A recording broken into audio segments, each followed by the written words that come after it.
Hi, my name is Eigil, and I took ice baths for 3 months straight. Here is what I learned.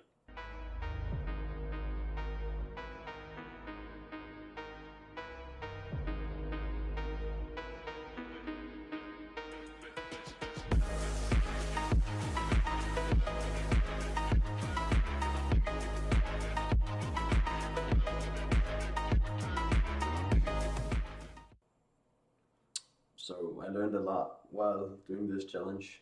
The challenge started on October the 1st, 2023. That was the day I got my ice bath.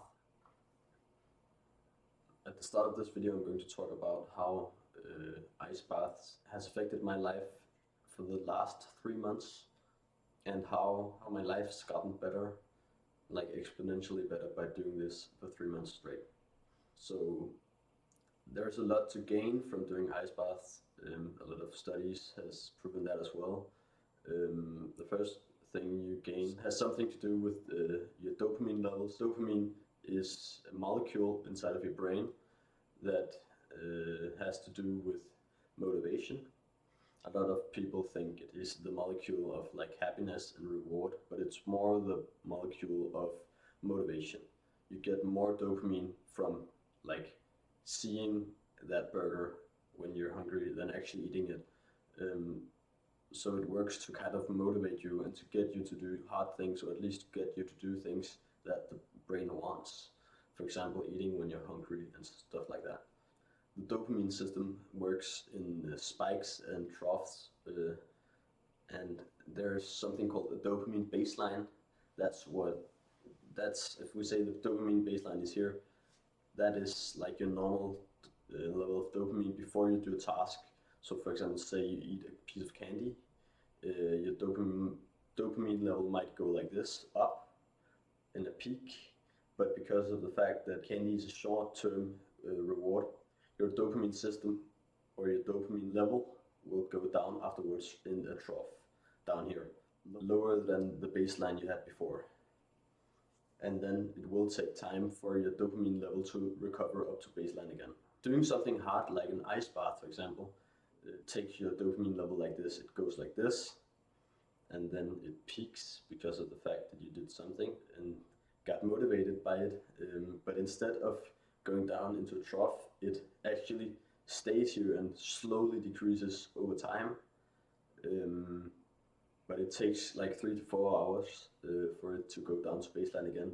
But usually what will happen is that it will stay above baseline for an extended period of time, which means that your general motivation will stay heightened like for at least 3 to 4 hours after you take an ice bath, which would just lead to increases in workload and the amount of tasks you can do and the motivation to actually do them. And it will also increase your happiness while doing them, because let's be honest, it feels better to do something if you're motivated to do it. Another benefit of doing ice baths every morning is the fact that it takes a lot of willpower. It's a habit that's very hard to do. So by doing it recurrently over a long period of time, you will get stronger willpower, because there's going to be days when you don't feel like waking up and taking off your covers and just going down into the cold, especially when it snows outside or rains heavily, or there's a storm, maybe even a snowstorm. Trust me, I've tried that. It's very hard to like get yourself to do it, even though there's so extreme weather conditions. But that also increases your willpower and makes it so that if you maybe encounter a hard task while working or in school, it will be a lot easier to actually overcome that challenge, because let's be honest, it's probably not harder than going into pure ice while it's storming outside. So I think if you try to compare your daily tasks to doing the ice bath, everything will seem easier, and that's also a benefit of doing it, because if you get it done the first thing in the morning, the rest of the day will be easy compared to. So it's kind of like, okay, now I'm doing the hard thing, but then the rest of the day is just easy peasy and I'll be happy.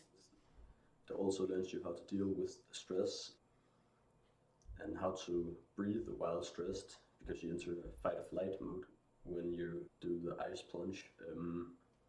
So at the start, if you're not used to it, you will have some kind of heavy breathing that is pretty hard to control. But if you learn it, it will be a lot easier, and you can actually get used to controlling your breath with only like 2 breaths, and then you're down to normal breathing again, which might help you in situations where you might panic. Usually, you can get control of your breath and then not panic as easily.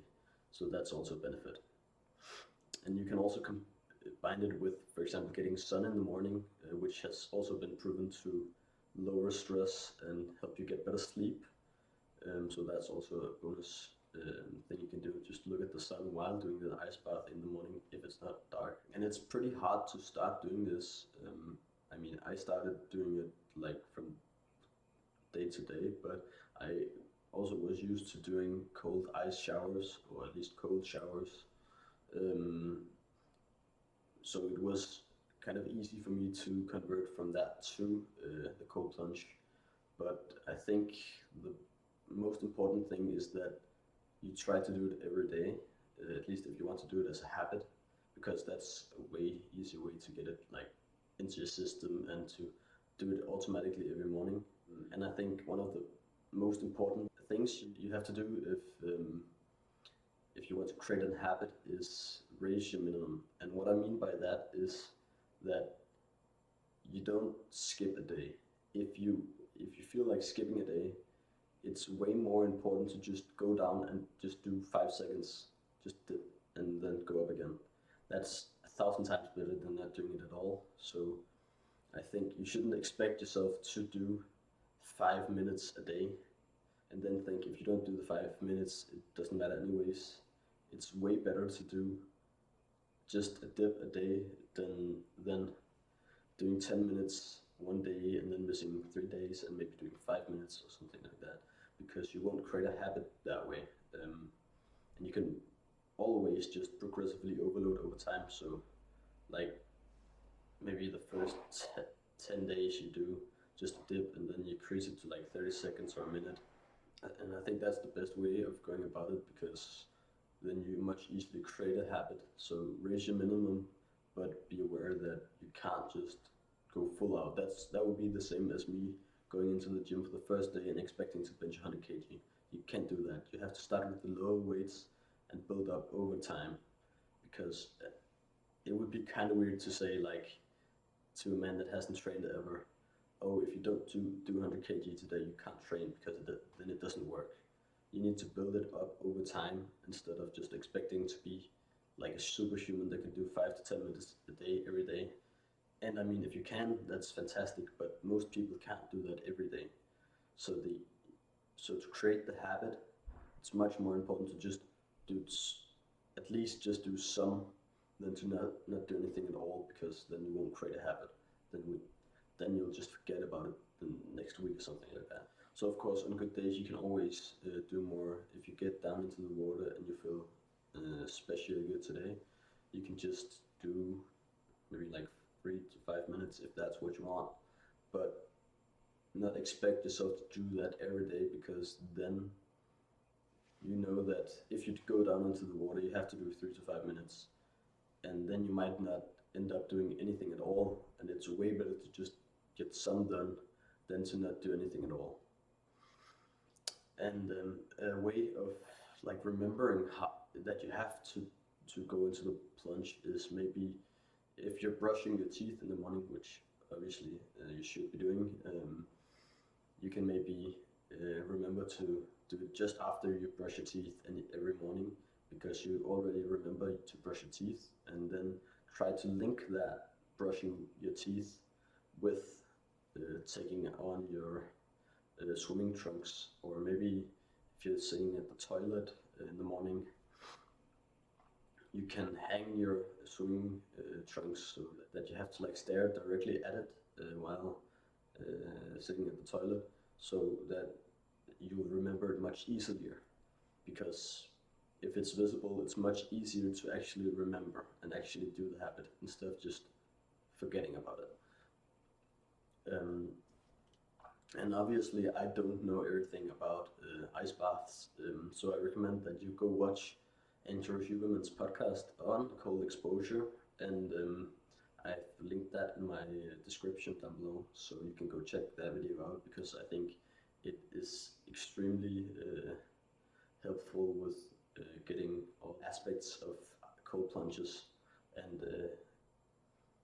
cold exposure in general, and talking a lot about how it actually works and why you should be doing it.